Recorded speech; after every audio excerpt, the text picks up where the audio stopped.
If you don't already have Node installed, now is the time to go to nodejs.org and install it. There is an npm package for VIPs, but I generally just use Node's child_process.exec, since that allows me to do everything I would normally do on the command line without having to look up additional documentation. So, using our previous example that we did on the command line, you can do the exact same thing via Node, like so.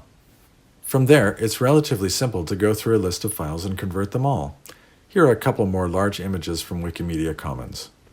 Download those and stick them in the same folder as the girl with a pearl earring.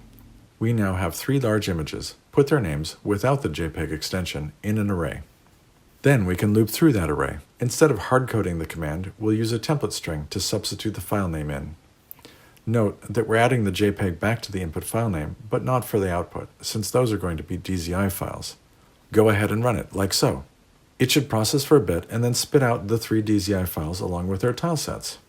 One thing to note about what we just did is that all the conversions are happening more or less simultaneously. This is because the exec call is asynchronous, so as we loop through the array, we are starting each call immediately, but then they take a while to complete.